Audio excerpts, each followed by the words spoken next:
Aujourd'hui, j'ai un truc à vous dire sur le bien-être au travail. Bon, vous me direz, encore un sujet qui est pas nouveau, mais je suis, particulièrement agacé ces derniers temps de voir à quel point quand on parle de bien-être au travail, c'est directement le télétravail qui ressort.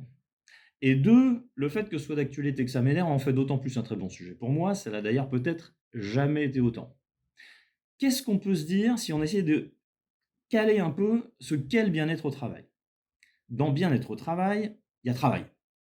Et historiquement, c'est vrai qu'on a commencé à s'en préoccuper quand on a réalisé qu'un collaborateur qui se sent bien est plus performant. Donc en fait, le bien-être au travail, c'est la meilleure situation possible pour le collaborateur, individuellement et dans un collectif, pour qu'il puisse développer tous ses potentiels. Par ailleurs, moi je fais partie de ceux qui sont fermement convaincus que le travail fait partie de notre équilibre, notre utilité dans ce monde, qui contribue à nous permettre de créer le lien social indispensable à nos vies. Le travail, par essence, doit contribuer à notre épanouissement, à notre développement. C'est ce que je crois, en tout cas. Et donc, faire du télétravail le synonyme de bien-être au travail, comme ça a tendance à se faire beaucoup ces derniers temps, c'est regarder le sujet par le petit bout de la lorgnette. Bien-être au travail, c'est bien plus large que ça couvre une infinité de dimensions. Ça commence à la maison. On sait bien qu'un mal-être chez soi résulte souvent en un mal-être au travail, et vice-versa d'ailleurs. Et c'est normal.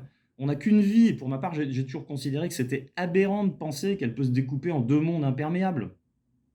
Et il y a encore bien des aspects sur lesquels on met chacun un niveau de priorité qui nous est propre. Et c'est bien ça qui rend les choses compliquées. Comment satisfaire tout le monde quand chacun a des attentes différentes? Vous avez 4 heures. Pour vous mettre sur la voie, concrètement, quelques exemples de ces dimensions du bien-être au travail. Forcément dans le désordre, bien sûr.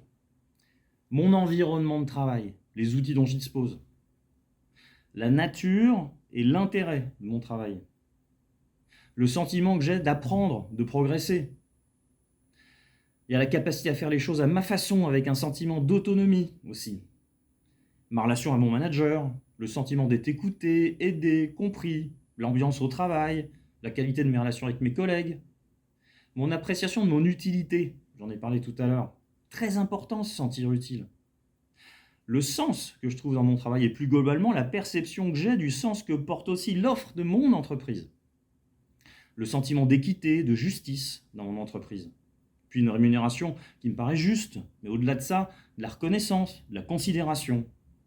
Il y a aussi le sentiment de sérénité, de sécurité sur l'avenir, l'avenir de mon entreprise, mais aussi mon propre avenir. Et j'en rajoute une dernière, je l'aime bien celle-là. C'est la cohérence entre le discours de mon entreprise et ses actes.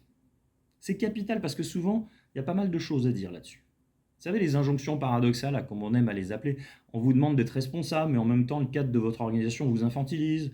On vous demande d'être créatif et innovant, mais on vous reproche en même temps de ne pas faire exactement ce qui était prévu, etc., etc., etc.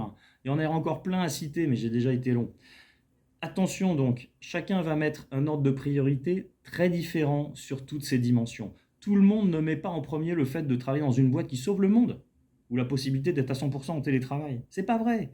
Un tel, son truc, lui, c'est peut-être juste l'ambiance de travail, même s'il ne progresse pas. Tout le reste, il s'en fiche, ça lui va bien. Et pour une autre personne, ce sera sans doute complètement différent. Et justement, le problème, c'est que quand on parle de bien-être au travail, on a souvent tendance à raisonner dans un grand tout. Et c'est sans doute la raison principale pour laquelle on n'y arrive pas bien et on se cherche. Les organisations ont trop souvent tendance, on peut le comprendre, à vouloir définir des solutions universelles. Et revenons à notre télétravail. En ce moment, on entend pas mal parler d'accords sur le sujet. Prenons le cas où on se fixe une règle de 2 jours en dehors de l'entreprise, 3 jours dans les locaux. C'est peut-être bien, mais c'est uniquement bien pour ceux qui veulent être présents 3 jours dans les locaux et 2 jours ailleurs. Pour tous les autres, ils seront insatisfaits. Et ça fait du monde. La moyenne des solutions n'a jamais résolu le problème de chacun. Ça n'a pas de sens. Je ne dis pas que c'est facile, bien sûr, c'est compliqué, évidemment. Je dis juste qu'il ne faut pas tomber dans le piège de la facilité, et la facilité, c'est la moyenne. Donc, à cause de cette crise, on se retrouve à prendre des décisions à la fois moyennes, souvent un peu définitives, sur des cibles qui sont encore mouvantes, toujours plus hétérogènes. Pourquoi?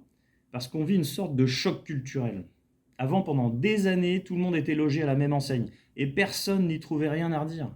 La cible, les objectifs étaient très clairs, il n'y a pas si longtemps, la question de venir ou pas au travail ne se posait pas, on venait. Et la crise a ouvert en grand le champ des possibles, bouleversé notre regard vis-à-vis du travail. En quelques mois, nos aspirations individuelles ont connu le changement qu'elles auraient dû connaître sans doute en 5 à 10 ans. Et aujourd'hui, qui plus est, on est pour la plupart d'entre nous plus du tout prêts à négocier ces choses-là. Si on se dit les choses, chacun d'entre nous a dû faire ses choix, très vite, trop vite peut-être, comparé à l'ampleur du changement. Et je pense que du coup, on est beaucoup moins sûr qu'on veut bien le dire, chacun d'entre nous, sur ce qu'on imagine être notre idéal du travail. Il faut donc être très prudent. Le changement est ultra brutal, aussi bien pour chacun d'entre nous que pour les entreprises, qui elles n'ont bougé qu'à la marge, hein. Et bien malin qui peut dire comment on fonctionnera en réalité d'ici 2 ou 3 ans, avec le recul. On est face à un décalage à gérer en ce moment et sur les mois qui viennent, le temps que ce nouvel équilibre se forme.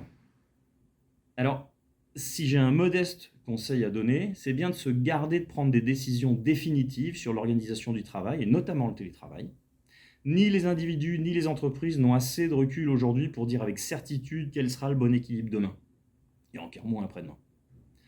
À ce stade, en premier lieu, il faut définir des cadres suffisamment larges pour que les managers et leurs équipes puissent trouver le bon mode de fonctionnement pour aujourd'hui, et observer comment les choses vont évoluer, puis ajuster par la suite.